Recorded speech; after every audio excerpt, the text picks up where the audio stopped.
You are experiencing the Knuckleheads of Liberty podcast. It is November 27th, 2023, and welcome to the Knuckleheads of Liberty, where we're bringing you the people and the organizations fighting for liberty in your region and around the country.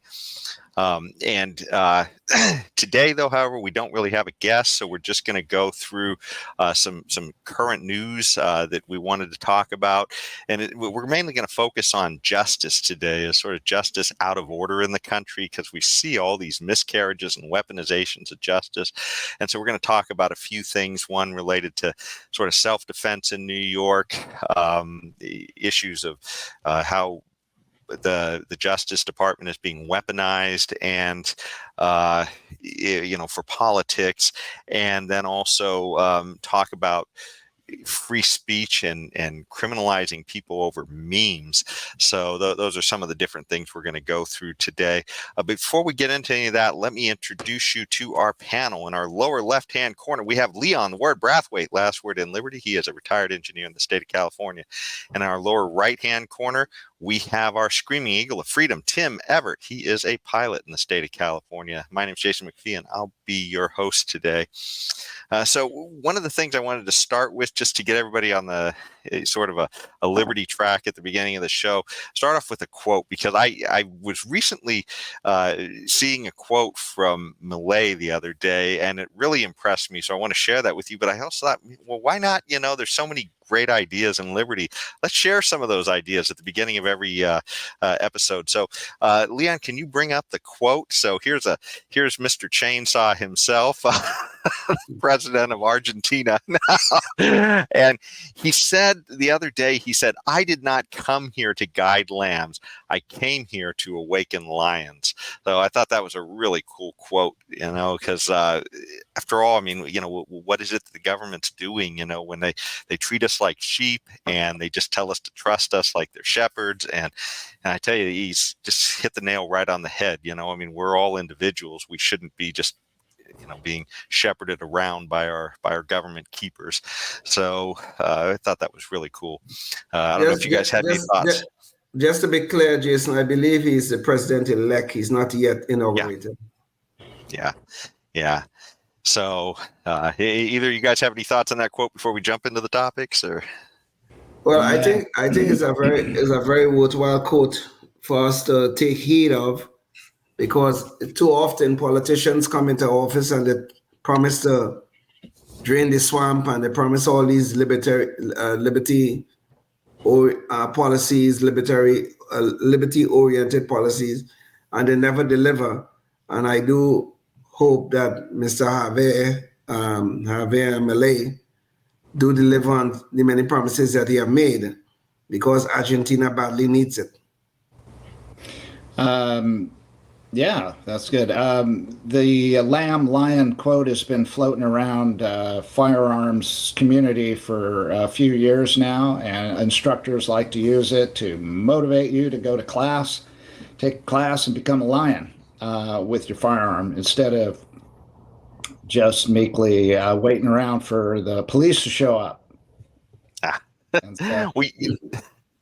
Tim, that's a great segue into our first topic, too, because one of the things I wanted to talk about was, can a person defend themselves in New York nowadays? I mean, obviously we've had a lot of problems with this around the country, but in New York, we're seeing this constant spate of people who stand up to defend other people or themselves, and they are just becoming, I guess that the state is making them into criminals. So some of the stories I wanted to share here, Leon, maybe you could, we're without our invisible hand today. So Leon is our very visible hand, in case you're wondering, as he gets these things up. But there was a man was charged with firing a gun to stop a robbery in a Midtown subway station in New York. So in this particular story, there was a woman who, a homeless panhandler, was he was telling the woman to give him the purse that she had, and this guy saw it. He pulled out his gun and he discharged it with a couple warning shots, is apparently what the story is. And that got the panhandler to, I guess, give up on his quest to steal from this woman. But it sent the police on a chase, not for the panhandler that was trying to mug the woman, but on a chase for the guy who was the Good Samaritan here. He actually, because he wound up fleeing the scene, he guess, for good reason in New York, because you're going to be prosecuted if you try and defend yourself, apparently. Yeah. But actually, there's a video clip I wanted to share on this one too. And Leon, it's video clip KOL number 1. Maybe you could show this. And the reason I wanted to show this, I will never be afraid to challenge this illegitimate president. He should be charged with obstructing justice. Wrong clip, Leon. The president of these United States can be indicted for criminal offenses. I will be. Leon, that was the wrong clip. You said number 1. Let me see. Okay, yeah, it looks like the topics got out of order there. Okay, so it's KOL number 2. Let's get KOL number 2. Sorry about that, Leon. It's a crime that's raising awareness about 2 issues the MTA is working hard to address. Guns in the subway system. Arrests are up nearly 40% from this time last year. That's a big number, but nothing like fare evasion. Arrests there up an astounding 144%. Weapons shouldn't be on the streets of New York. They are, and if that occurs, then what happens in the streets come down to our subways. We need to get a handle on the gun issue, certainly in the city. So keep in mind, this was a story that was on the news about this mugging, and all of the attention was on the gun that somebody used to defend this woman. So, I mean, the entire focus is not on the actual crime. This guy who's running the subway system, it's all about, oh my God, somebody had a gun down here, but it's not about, somebody's getting mugged down here. That just like completely goes out the window. So they did catch the mugger, though. They did eventually. Oh, they did? Okay. Oh, yeah. They did, yeah. So they were looking for him, too. Yeah, they caught the mugger, but they went after the guy who stopped the robbery, which is insane when you think about it. I mean, the police cannot be there 24/7 to watch what's going on, to protect us, to serve and protect us. They're supposed to be doing. But yet, and we cannot defend ourselves when either through a Good Samaritan or we defending ourselves as an individual with our right to survive, with our right of self-defense. Because Alvin Bragg and company, Alvin Bragg is in Manhattan DA, is prosecuting people. Remember the case with the bodega, Jose Alba? Remember the case? The guy defended himself in the bodega. Well, in fact, Leon, you're jumping up. So let's pull up can you pull up the clip real quick? Because I just want to show people what you're talking about while you're talking about it. I have a clip, or not a clip, but a visual for that. So can you just show the visuals? Just share screen. Yeah, there we go. Okay. So yeah, this is the story of the bodega. There's Jose Alba. So go ahead, Leon. So all of this is showing that the right of self-defense is not even honored in New York, because we're having these high-profile cases where people defend themselves or defend someone else, and what do? They are charging the person who used a gun to execute that right of self-defense. So what are we supposed to do? This is going to lead to anarchy. If the police cannot defend us, we cannot defend ourselves, what is left? The criminals are going to roam the streets and rule, which is what they're doing right now. Yeah. And just to clarify too, so Jose Alba was just a bodega worker, and he was just sitting there minding his own business when somebody started harassing him because their EBD card wasn't working. And so the woman came back and brought her boyfriend to go beat him up. And that's a picture of what's happening right there. This guy came behind the counter and started beating him because he wouldn't clear her EBD card that wasn't working in his card reader. So, so he wound up, as he was being beaten, he grabbed for a sharp object and stabbed this guy, and it wound up killing him. But it was clearly all in self-defense on video. And the New York district attorney, he charged this guy, Jose Alba, and he didn't even charge the woman who brought her boyfriend, stabbed Jose Alba too while this was going on. And she didn't get charged. So, complete craziness. Well, Jose Alba spent about 6 days, I believe, in Rikers because of this. And if there hadn't been for that video coming out and enraging the public that he was being charged and thrown in jail, he'd still be there most likely. So that's kind of scary place New York has become right now. But, it's not just limited to the Jose Alba thing. As Leon was saying, there's a whole bunch of different things.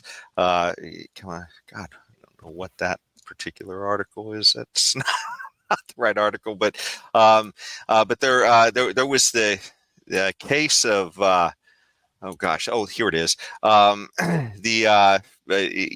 Recently also in the subway as well, this Samaritan, Jordan Neely, wound up having to defend these passengers who were being threatened by yet another sort of crazy, I think, homeless guy as well, who the media portrayed him as a Michael and Jackson impersonator.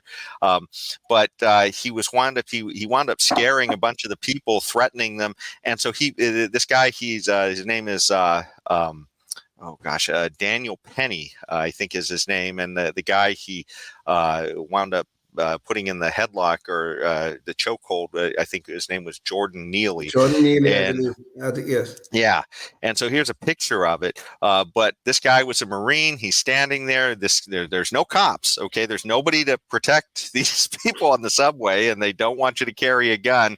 And so what did he do? He used a chokehold. And as he was holding the guy wound up, losing consciousness, and he died. And, but this guy, that's not his job, right? I mean, he's literally trying to defend other people there. And there were other people also involved trying to hold him down. But because of the color metrics that are going on right now in justice in New York, Daniel Penny was the only guy charged here. So so that's just, yet one other case. And there was another case as well that I thought I had the right clip for, but it was a guy who was a parking attendant, wound up trying to stop a guy who was attacking him with a gun. And he apparently got a hold of the other guy's gun in the scuffle, and he he wound up shooting him, and he also wound up getting shot. And they actually charged him. The police charged the guy working in the garage. Now, the DA actually threw that one out eventually, but just the idea that the police will see that, hey, some criminal is assaulting you and you defend yourself and you're going to jail. It's just insane. Yeah. Anyways, what do you guys, Tim, you got any thoughts on all this? Yeah. They're all different situations, and one of them, and only one of the, or two of them actually, it looks like, including the guy in the parking garage guy, involved fatalities, and one was obviously accidental. The chokehold thing was an accidental thing. I'm sure the guy wasn't trying to kill him. He was just trying to subdue him and to make him pass out from the chokehold, which is the design of that kind of a hold. So that was just I gotta get my morning voice here. It takes a while. So but to go back to the original one, I side with the police on the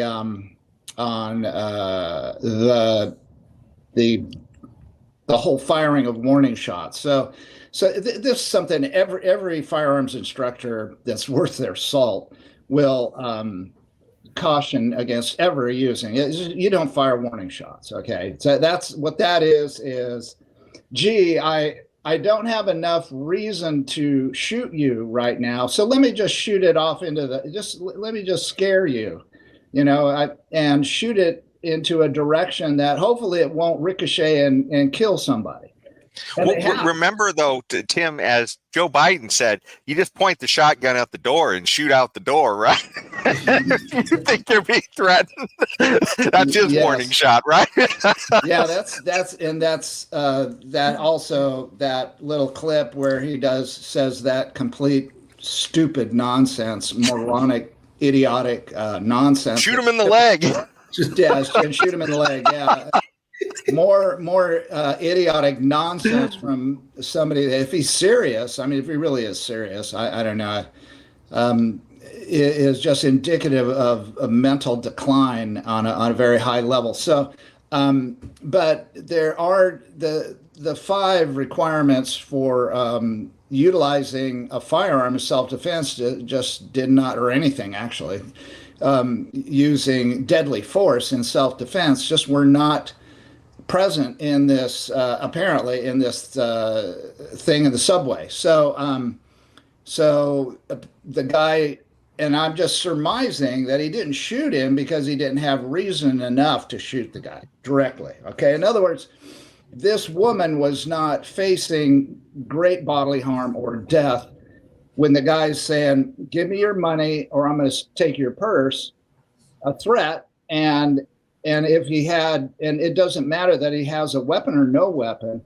he can overpower that woman. So if people are going to come to the aid of the woman and, stand next to her and try to defend her, that's one thing. But I mean, just shooting a firearm into wherever in a crowded subway where somebody's very, it's extremely likely to get hit by one of those bullets. Apparently there were 2. And I don't know what firearm he had or anything, and he was in illegal possession, because he doesn't have a concealed weapon carry permit. Oh, big surprise in New York, you just can't get them. So people are just, what are they doing? It's dangerous, so that people are carrying weapons without a concealed carry permit. And if they really were serious about their issues, they would allow concealed weapon carry, and they would have everybody trained on it. And the first thing that guy would have learned is don't fire a stupid warning shot. Okay, that's number 1. And so I'm sorry the guy was trying to be helpful here and courageous and is now in trouble. But I think there's a good reason for him to be in trouble. Now, and again, we've talked about this whole idea of defending property. Worst case scenario, if the woman would have handed over her purse or her money, let's say, to this guy, and he walked away, that's one way of solving that situation without anybody getting hurt. And if that didn't happen, if the guy with the gun had brandished the firearm, which in that case would have been legal, and scared the guy with pointing the gun at him and saying, if you don't leave, I'm going to shoot you, or some similar, then everything would have been okay there too, as long as nobody turned him in, because brandishing is probably against the law there too. And he would have had to have his day in court and convince everybody that he had every right to do that. It's New York. Okay. So it's crazy over there. Now, Alba, cut and dry, that's self-defense. The guy especially the guy being attacked and shot already in the parking garage. Parking garage, that cut and dry, no doubt about it, 100% self-defense. He takes the gun away from the guy and shoots him. And to just indicate the non-lethality, many times, not always, of course, of pistol rounds, they both ended up in what did they brought to the hospital in not even serious condition. What's the other one? Name's escaping me right now, but they were both okay. Probably treated in stable condition. Stable condition, right? So it's all different now as far as proportionality goes with the parking garage guy. Oh, for sure, that's proportional. He just got shot with the same gun, took it away from him, and shot that guy. Okay, that's proportional. Yeah, but Tim, this is one of the things I kind of struggle with, and I certainly agree. You're probably 100% right with respect to the law, but with respect to what's morally right, I mean, you shouldn't have to necessarily wait for somebody to, when they are violating your sovereignty and your rights to have them. You can't defend yourself until they pull out a gun and are pointing it at you. Then you can reach for your gun, which is kind of like too late at that point, right? Yeah, or if somebody's got a knife, I mean, you say, "Oh, sorry, I can't pull out a gun. I need to pull out a knife." I'm sorry. I'm not saying that. I'm not saying that. I said that he could have brandished the firearm. He didn't have to fire the warning shots. That's the dangerous part. But you agree that would have been illegal too, Tim? That would have been illegal too. Yes, but it would have been moral. So it would have addressed Jason's thing. Anything is illegal in New York. Anything and everything. All right. So we all will know for a fact that if you live in New York, you really are going to have an issue if you defend yourself pretty much in any way. Even an Alba situation, they're going to throw you into the jail, and you're going to have to fight your way out legally. Okay, so that's a given. And it's the same, it's close to the same thing in California as well. Even in your own home, okay, it's tough. Yeah. So, well, I mean, getting back to Jason's point of the morality of this situation, while where the law is concerned, Tim, you may have a point, but the morality of this situation should dictate otherwise. This guy was trying to defend somebody. Now, it is true, maybe firing a warning shot is ill-advised, or I think he fired 2 shots, actually. It's ill-advised, and because probably you could end up doing more harm because you could have a ricochet, somebody can die and all that. I get all that point, all that. And that's all I care about. That's the only part that I have an issue with. Not that he pulled the gun out. That's no problem there. Not that he's defending somebody's property. That's no problem there. Not that this guy did not have another weapon, because they don't need it. Okay, they're bigger and stronger than the woman, I'm assuming. So therefore, he has a disparity of force that he's utilizing to threaten the woman. Okay, in that situation, the firearm negates his disparity of force, and now the disparity of force goes the opposite direction. And so that's all this guy with the gun had to do, and that's the only issue I have. Not that he pulled it out, not that he tried to defend her property, but that he fired 2 warning shots in a crowded subway of all places. Okay. Yeah. Yeah, he might have hit one of the panhandler's friends if he wasn't careful. That's true. Yeah, or he could have hit Jason McPhee or Jason McPhee's relative or Leon's relative that was just standing innocently trying to get through the turnstile or whatever they were, and killed them. And then Leon would have maybe had a different attitude about firing warning shots. I don't know. What do you think, Leon? No, I would not have a different attitude. Of course, I'll grieve the loss of my of who, if it was my relative, or even if I got shot, I would clearly grieve the loss of my relative if, God forbid, something like this happened. I mean, my son travels in the New York subway all the time. So God forbid, it could have happened.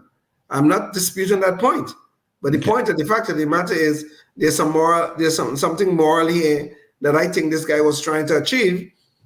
I would agree his actions were probably ill-advised, but no, I would not have a different attitude about it. I'll certainly grieve the loss if, God forbid, something like this happened to me or one of my relatives. But no, I would not have a different attitude about this at all. Okay, then I think we're in total agreement on that, on each one of these situations. There was funny. three: Alba, the subway, and the parking garage. Yeah, it's funny too. I think the woman who was the victim of the mugging, I think I heard on another show that she actually was a little bit dismayed that he had to pull a gun to help her out. So she was concerned. It's just a whole nother wrinkle to the story, probably an anti-gun person or something. But anyway, this is how diseased these people are. Okay, I mean the guy probably saved her life. For all we don't know. Probably saved her life. I mean, I would agree his actions were ill-advised. Okay, But the guy did a moral thing by trying to save her life. And by the way, well, Leon, I just wanted to hammer home that fact that even if he didn't pull a weapon, we've had several cases of these homeless people or people who are deranged on the subways pushing people into the tracks. So, I mean, without a knife, without a gun, just literally pushing people into the tracks and killing them. So, I mean, it's kind of crazy out there. Yeah, and that's an important point, is that to utilize deadly force with a firearm, they do not have to be armed. They just have to have the ability to commit great bodily harm or death upon the victim, whoever it might be. That's all they have to have. So, but this is the idiocy of the situation, though, because even look at the Daniel Penny case. He didn't use a firearm, but he still ended up killing the guy. I mean, he did a good thing as far as I'm concerned. But he still ended up killing the guy. So it didn't have to be a firearm to cause somebody to die randomly. Correct. in the train. There are other ways in which somebody could have died on both sides of this issue, whether it's somebody pushing in front of the train or somebody restraining, as in the case of the Daniel Penny case. Yeah. Twice as many people are killed every year with hands and feet than are by all rifles put together, including the AR-15 in that thing. You're making my point, Tim. I agree. Okay, I agree with that. You're making my point, though. Right. Yeah, we both agree. And okay. Yeah, we both agree that he didn't need to have a firearm, this mugger, at all, or a knife or anything. He didn't have. He's just his own hands and feet are enough. Yeah. And that's, I guess one of the things to take out of this is that, we're not trained as regular people. And so, if there's any kind of violence or anything else, you never know where it's going to go and what can happen. Well, we could be trained, and a lot of us are, and concealed weapon carriers that are really into firearms and getting training. Some of them are, I know people that take 7 or 8 courses a year on pistol craft and concealed weapon carry, and they go to 2-3 day seminars, and that's all they do for the whole weekend. Yeah. And well, but even got to break in, Tim, because we got to leave the public access. But if you're watching us on public access, we're going to continue the conversation. We're going to talk a little bit about some of the injustice that's going on with Trump, and how you could potentially go to jail over memes nowadays. So check us out on the conversation's going to continue on Spotify, Facebook, YouTube, Rumble. You can go check us out there under Knuckleheads of Liberty. So look for that, and you can find a lot of other archived shows as well. I guess we're back on the topic. And, one thing I did want to say, Tim, too, is that even if people who are trained, a lot of times they're not trained as well as law enforcement, and law enforcement gets it wrong a lot of times, too.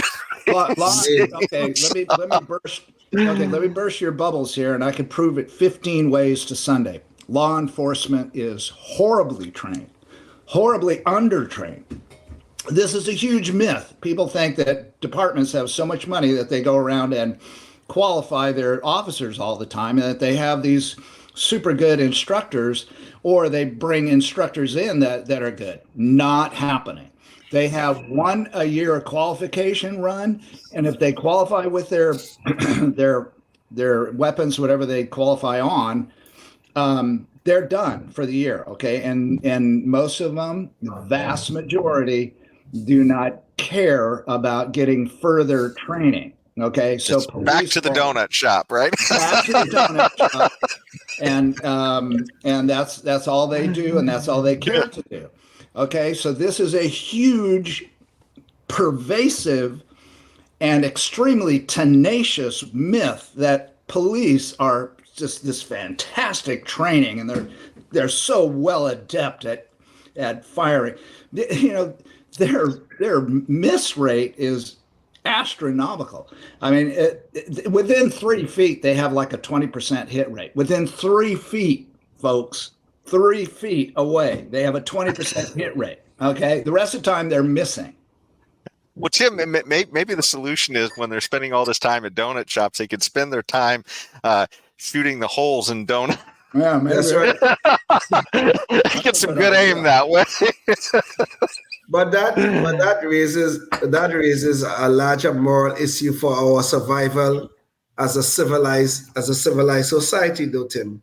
Because if you're telling us the police cannot watch us 24/7, and even when they are watching us, even when they are watching in terms of trying to guard against criminality, when they are watching, they are so poorly trained that they cannot even do what they're supposed to be able to be doing. And then on top of that, they're trying to tell us, well, we cannot have guns to defend ourselves or to defend people close to us, whether they are strangers or not. We cannot do that. Where does that leave us as a society? This is a major problem that we are descending into dystopia because the police can't do their job and we can't defend ourselves. Well, that's that last part you said is dystopian. Because the reality is that we are our own first offenders, and no one's going to come and rescue. Sorry about that, my voice. No one's going to come and rescue us. No one, and the police have no constitutional requirement to defend our lives. You knew about that. It's been at least four that I'm aware of, court cases, appellate and upper courts, that have determined the police have absolutely no legal requirement to defend the lives of the citizens. None. Okay. People have to, that's another myth. And so there's two myths. Police are awesome shots and work out with firearms every day. They're so awesome. And number two is that these people are so awesome that when you dial 911, they'll be there in 2 seconds and they will defend your life with that awesome skill with a firearm. And not only that, they will risk their lives to defend yours. Okay, that's what my liberal friends think. Okay, and as we saw in Uvalde, that doesn't happen. I mean, exactly. You literally have a platoon out there more concerned with their own plan and safety than all the kids they hear getting murdered. Correct, and they are within their legal requirements as police officers not to do that. Is a very courageous no, and a lot of police will push back on that because there are really good policemen, good courageous policemen that will risk their lives, but they are not required. But they will go above and beyond. Now, so the dystopia only occurs because, newsflash, folks, we are on our own and we have to learn how to defend ourselves. That's why I just took a 2-day shotgun course on how to shoot a defensive shotgun. Okay, and so we are on our own. Is it the Biden method? No. No. Yeah. This is the surgical method. And so that's just the truth of the matter, and people just have to understand that the dystopia occurs when government steps in, like Leon pointed out, and says, no, you cannot defend yourself, and we're going to put you in jail for it. Yeah. Well, speaking of the law enforcement going above and beyond, in New York, even though they're not going to go above and beyond to protect you from being a victim out on the street, they are going to go above and beyond to get their political enemies. And we're seeing that right now with Donald Trump. And maybe you could, Leon, you could bring up the visual real quick. So obviously, if you haven't been living in a cave, you know that Donald Trump has been sued, or not sued rather, but he's being prosecuted in multiple venues, both civilly in some places and criminally in others, for events that happened during the last presidency that he had, things that happened before that. And in this case, in New York, it's his real estate dealings that they're going after. But they're going after him apparently for things that almost everybody else does in real estate in New York, but they've just decided to go after Trump apparently. So Letitia James, she literally ran on the pledge that she was going to get Trump. And so that's the thing they did. They went and they dug up whatever they could find on him, and they're going after him, and they're doing this during a presidential campaign where he is the Republican front runner, not just by a little, but by a whole lot. He's the Republican front runner. And and just to put a nail in that, can you show the video clip that we were going to try and show that other time? I think it's KOL. I will never be afraid to challenge this illegitimate president. He should be charged with obstructing justice. I believe this that is the president Letitia of these James. United States can be indicted for criminal offenses. I will be shining a bright light into every dark corner of his real estate dealings. Every dealing. What she's saying is she's going to shine a dark light into she's going to shine a light into every dark corner of Donald Trump's real estate business. So, but the point is, this was all done in 2018 while she was running for her position. So the idea was she wanted to get Trump, and that's what she was running on. And of course, now that they're going after him with all these things, the question comes up, well, if you're not prosecuting other people and you're just going after him because he's on the other side of the political fence from you, then it sounds like the weaponization of justice. And quite frankly, what the issue is about is it has to do with real estate holdings that Donald Trump has, where it's been valued at different ways for different purposes.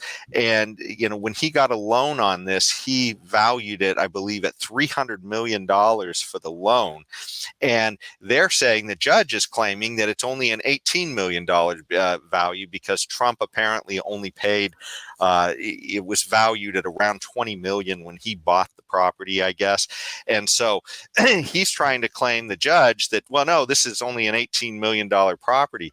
But as this article shows, there are many properties in the neighborhood of his that are in the hundreds of millions of dollars. This is a property that apparently is a 2.3 acre plot that's near, it's in Palm Beach, not far away from Mar-a-Lago. And you can see this is $200 million for this one. Here's another one that's $150 million. Now, here's a picture of Mar-a-Lago, I believe. And this is what he's valuing at $300 million. So you can kind of see, well, if this appears to be in line with what other real estate goes for down there. But this appears to be some kind of a political witch hunt where they seem to want to get him. And the crazy thing is, nobody is actually claiming to be a victim of Donald Trump here. This is a transaction between him and the bank bought that this was literally worth $300 million. So they felt like this was adequate. What's the word for it? It was adequate, I guess, property, for the loan to be handing him that loan. Valuation is what you're trying to say. Valuation. Well, yeah, it's what they call property that you're holding in lieu, so that they can come after that in case he doesn't pay back the money. I just can't remember. A mortgage? The word escaped me. No, it's yeah. But anyways, that's not important. But but anyway, so you can see that this is essentially what it's all over, and this is an image of the judge who's made the ruling. But another thing that's disturbing in all this as well is they've slapped a gag order because Trump now is upset at the way he's being treated. He said some, a few nasty things about some of the people working in the court, and so they've put a gag order on him saying that, well, now you can't even talk about this stuff. While we are victimizing you with the law, you can't even tell people about it, essentially. And the ACLU has actually come out on Trump's side, and I believe that they have filed a brief on this. And they're saying that the gag order is too vague. The gag order is interfering with his right to free speech, and especially during in the context of an election as he's running for office. So the bottom line is, it really feels like justice in New York, not only is it not serving the citizens, it's being weaponized against people that don't support the ruling class. What do you guys think about this?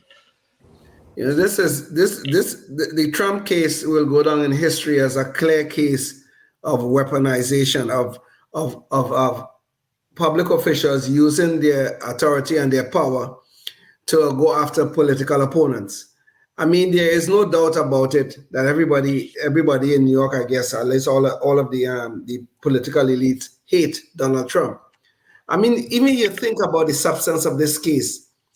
Trump wanted to get some loans from some of the big banks and banks whose name we will all recognize. He got the loans. The banks were paid back. Nobody was defrauded, not at all. All the banks were very happy. They made a lot of money. But yet, here comes the state of New York saying that, no, what you did was wrong. The bank has a fiduciary responsibility. All of these banks have a fiduciary responsibility to go, even if I told them, listen, I have a property, it is worth $40 million. Okay? Let's suppose I told them that. And in truth and in fact, the property is only worth $100,000. The bank has a responsibility to go in there and check it themselves. It doesn't really matter what I say. So what is the point here? You know what the point is? And Leon, by the way, the word too is collateral. So he's using that as collateral to say, hey, if I don't make good on the loan, you're going to take the property, and therefore, okay. Yeah, there you go. Right. Sorry. Yeah, that's fine. So what is the point here? The problem is this political weaponization. The problem is that these people, these so-called people who seeking social justice for the rest of us. Look at Alvin Bragg and look at Letitia James. Both of them campaigned on one thing. One big part of their campaign was, you know what we're going to do? We're going to get Donald Trump. We're going to get him. And imagine these same people are now in positions of power where they cannot prosecute him. So the point is, though, we in a society where we are seeing two things going on. One, the tolerance of violence, and the other is the selective prosecution of disfavored people. This is a dangerous thing to be going on in our society. Very dangerous. And New York, the state of New York, and the Manhattan District Attorney is showing what is going on and the horror which we are about to encounter if we don't stop these people with their malicious, politicized prosecutions of Donald Trump. I'm not here to defend Donald Trump, but I'm here to defend the rights of an American citizen that is being harassed for no reason. Yeah, wow. I agree 100% with Leon. This is, it goes back to show me the victim and I will show you the crime. So where's the victim? Did the bank get defaulted by using the property as collateral for a big loan? No, it was paid back, right, Leon? Completely. And the banks made a lot of money too. And the bank made money off of it in interest. Correct. Yeah. Yes. So show me the victim. The bank's not the victim. So where's the victim? So the victim is the government of New York that just hates Donald Trump. That's the big victim. Oh my God. Donald Trump had the audacity to get a loan on his property and he got it. That's terrible. So yeah, it's ludicrous and it's dangerous, as you point out. Very dangerous. Indeed. Yeah. And the crazy thing about all this as well, too, is that I believe Letitia James has even acknowledged the fact that they're not going after other people for the same thing. But right. I think she's made the point to say that, well, it's more important because he's the president or he's a former president, and therefore we have to make an example of him, which, in my mind is really dangerous when you start saying that, well, different people are going to be held to different standards. I mean, the whole reason the statue of justice, holding the scale and the swords has a blindfold. The blindfold is almost the most important part. It's to make sure that we're all seen equally, that we're not going to be biased in this, and clearly that escapes New York justice. I mean, this is just a stain on justice for this is just the point of selective prosecutions, okay? Because they're picking and choosing who they're going to prosecute. Because I will bet you every real estate developer in the state of New York did exactly what Donald Trump did. Exactly. I would bet you that. I'll bet everything I own on that. But no, they have to select. They're going to pick who they want to prosecute based upon where they are on the political spectrum. Simple. Yeah. Selective prosecutions. This is horrible and dangerous. Yep. Well, speaking of horrible and dangerous, if Donald Trump can get arrested for a real estate deal, you might not be too worried since you're not making $1 million real estate deals, but you might have forwarded a meme before somebody you know. And there's a guy who's going to jail because he forwarded a meme. And he didn't create the meme. It was just a joke during the, he's claimed it was a joke. It was sent on during the 2016 elections, I believe, between Trump and Hillary.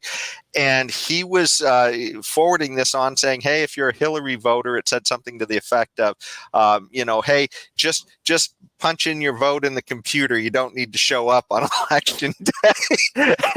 And apparently it was a joke. And apparently this kind of meme is going on both sides. It's not like this is a one-sided thing where it's only, things attacking Hillary. But in this case, it was attacking Hillary.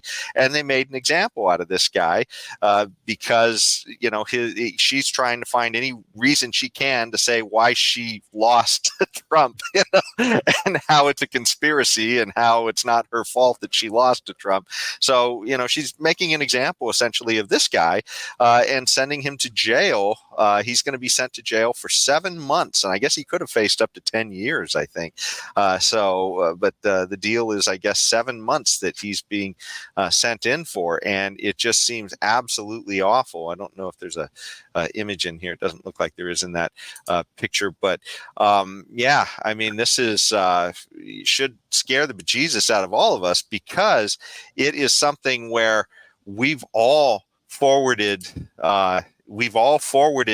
jokes, and I mean, the idea that you have to be that diligent about whether or not the joke is accurate, and especially in this age of fact checkers where they're all wrong. I mean, so many of these fact checkers are wrong about so many things too. So I don't know. What do you guys think about this? It seems absolutely crazy to me.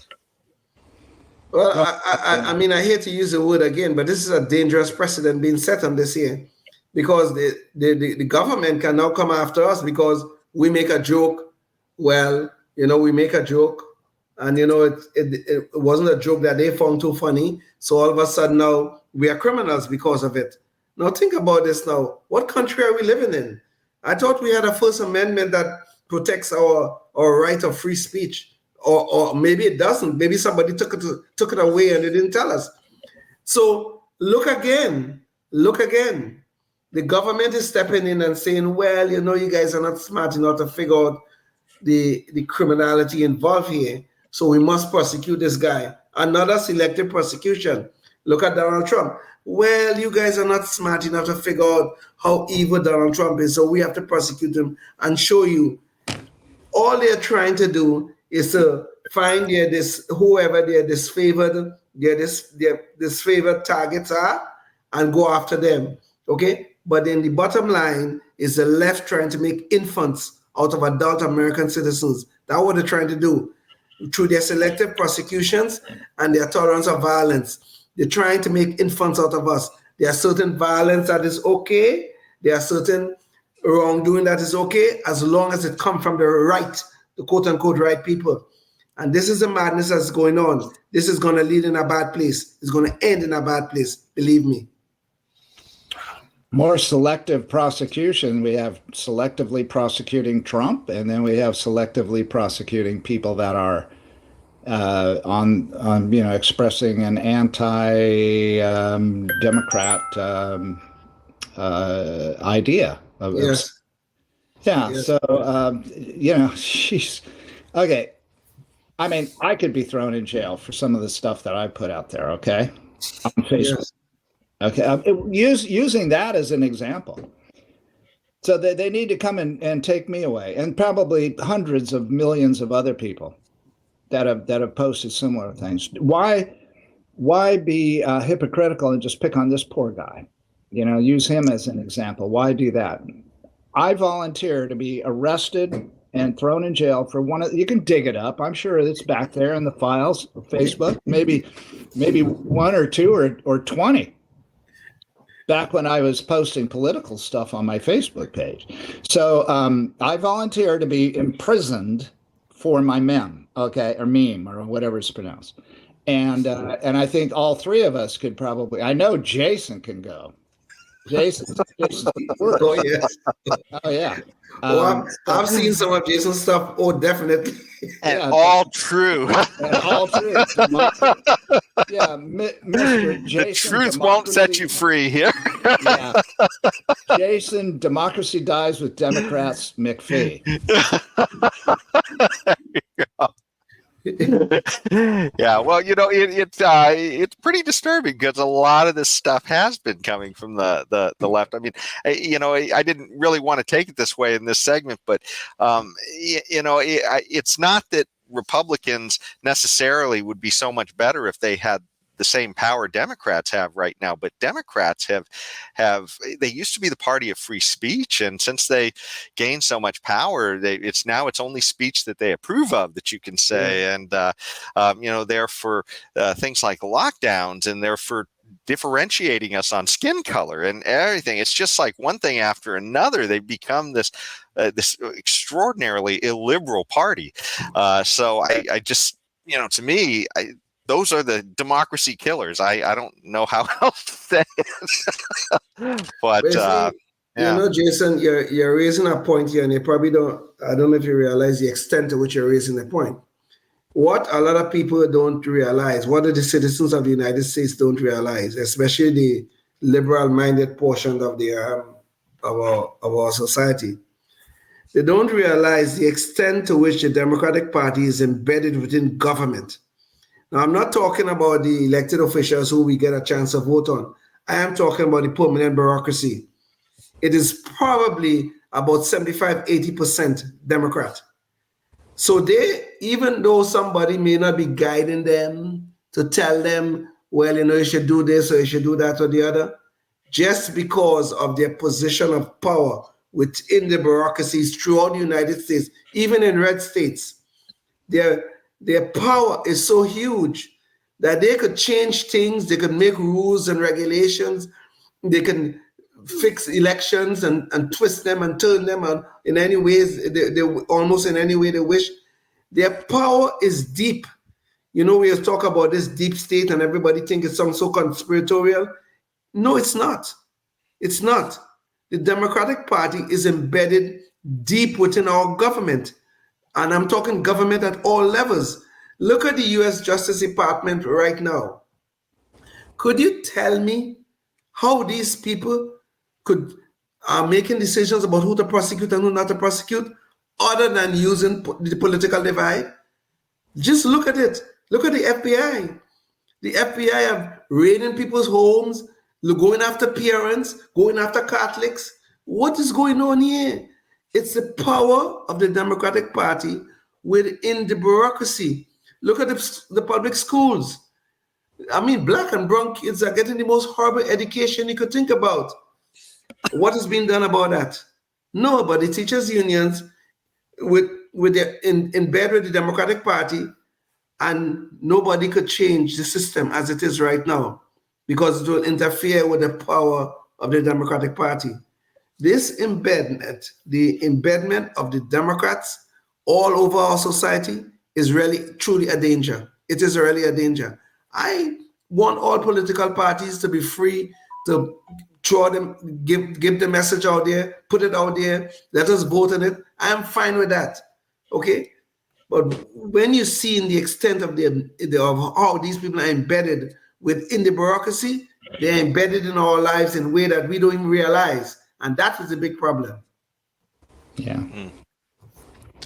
Well, I think too, as Leon said, it's not really that it's necessarily a cabal where they're trying to do it. It's just simply the incentives, as Thomas Sowell would say, that the incentives are just set up such that if you're a Democrat, you're probably for more government solutions, and yes. and you if you work for government, you're also probably for more government solutions. So the synergy there of being a Democrat and being in government is pretty high. So I think therefore you're more likely to get that kind of a bias within government, I think. So yeah.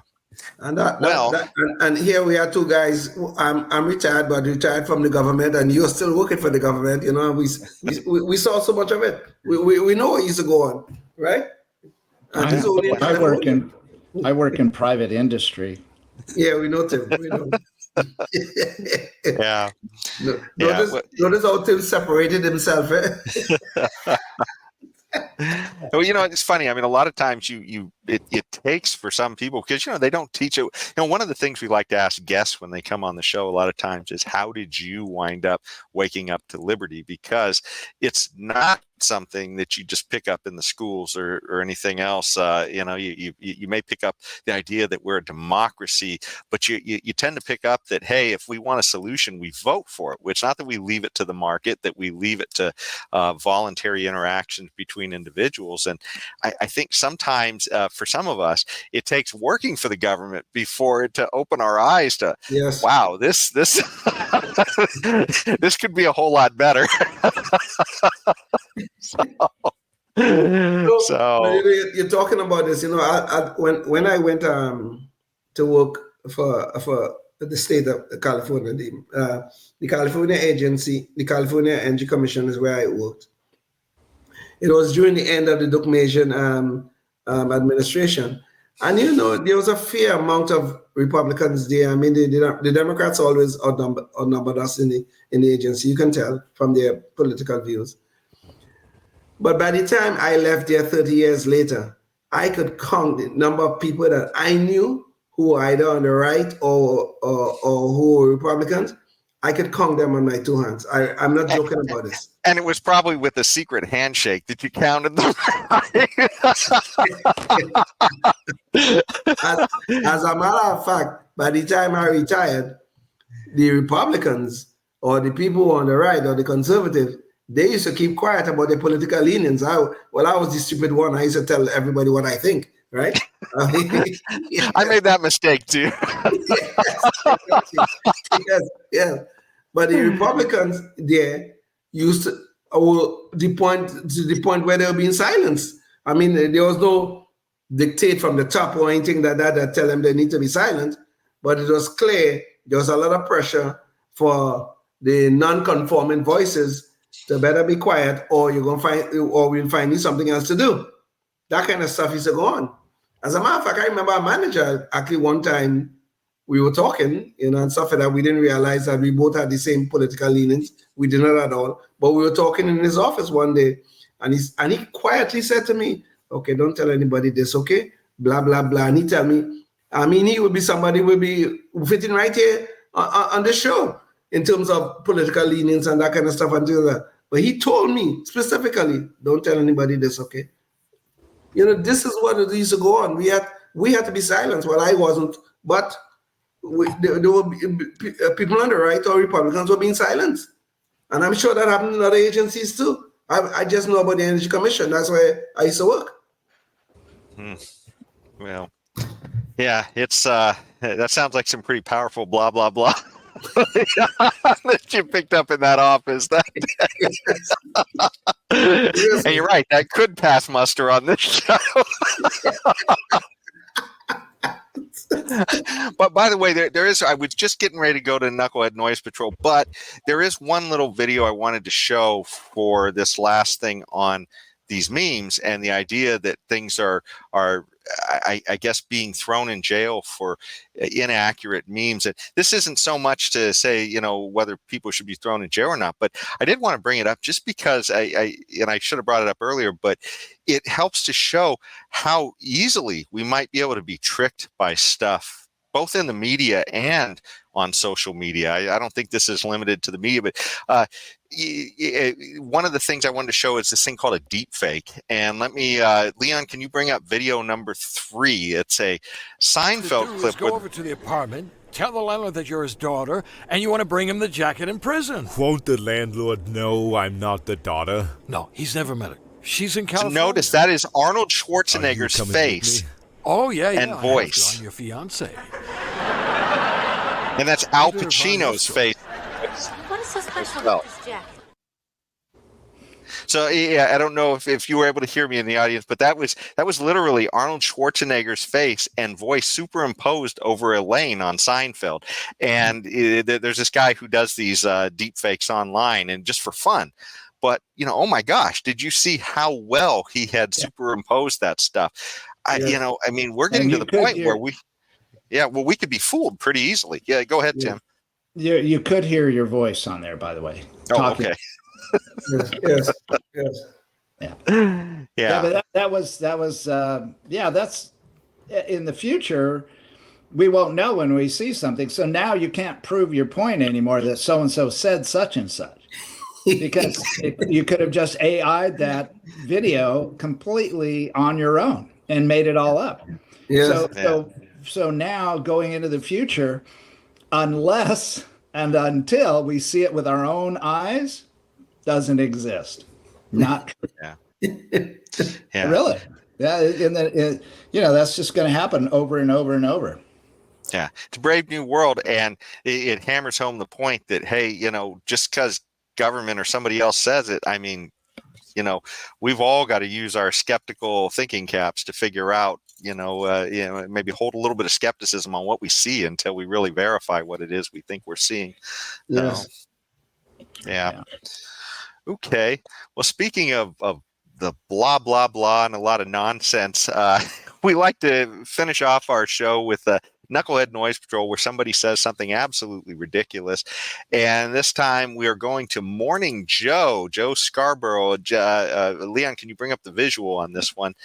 So this is Joe Scarborough, and he is saying, and if he is voted into office, then a lot of these people that are talking about literal or figurative or whatever the hell they're saying, you're going to look like idiots because he will get away with, he will imprison, he will execute whoever he's allowed to imprison. And he's talking about Trump, by the way. Drive from the country. Unfortunately, I was trying to show the visual, and Leon gave us the video before. I did. Yeah. Can you bring up the visual? We have a visual. I just wanted you to bring up the. So this is the visual of Joe Scarborough, and he is literally saying that if Trump gets elected, he is going to execute people. That's the crazy nonsense we're hearing now. I mean, it's just sinking into them now that they have. That what they've done is they've created this monster with Trump, and they're saying, oh my God, he might get elected, and we propped up this terrible guy, Joe Biden, and he may not be able to beat Trump now. And so don't vote for Trump because he's going to execute people, which apparently Scarborough doesn't realize that we literally all watched Trump for 4 years, and Trump didn't execute anybody. And he didn't jail his opponents, as they're trying to do to him, by the way, at the moment. So well, yes, I'm going to give Leon the last word because I'm sure he has something to say on this, but I heard him utilize the word allowed in that little snippet that we did see, where he said whatever he, talking about Trump, is allowed to do, he'll do whatever he's allowed to do, execute, imprison, whatever. And so I'm wondering who is the higher authority that is that the deep state that will allow Trump to execute people? Is that who he's talking about? Well, Tim, remember that the deeper authority for Joe Biden is the Easter Bunny, right? Oh, we saw an Easter. It took the Easter Bunny to go corral Joe Biden and bring him off. Yeah. Well, it could be. Although I don't think the Easter Bunny is into executions, but could be wrong. I could be wrong. I don't know everything about the Easter Bunny. He might be a warmonger. Yes. If he's pulling Joe Biden's strings. Yeah, he's definitely a member of the deep state. Yeah. It's just amazing. This Joe Scarborough, he used to be a Republican. He actually used to be a congressman, actually. I think from Florida or someplace like that. But he started sleeping with Mika, who is his co-host, and all of a sudden his brain had been sucked into God, into some place else. I don't know where, but he have totally lost his mind. I can think of one. You always like to talk about, I always say to my conservative friends. I don't know what conservative friends he has, but this idiot is now trying to tell us we're just going to sit by and watch while Trump is executing people. Imagine that. This is Trump derangement syndrome at the highest level that you could think about. This man has gone mad. These people their minds are diseased. I don't know what we're going to do with these people. Maybe they're getting scared. Maybe they're starting to believe that Trump can really win. Maybe he can. I don't know. There's some polls suggesting it. But these people are probably getting really scared of having a second Trump term. Why? What is he going to do? He's going to walk on 5th Street and start shooting people in New York? Who are these people going to execute? Lord, God help us. Yeah. Well, it's beyond the pale, and especially because they seem to really almost be willing to do that to Donald Trump. I imagine if some of the New York DAs or whatever could execute Trump, they would. They would.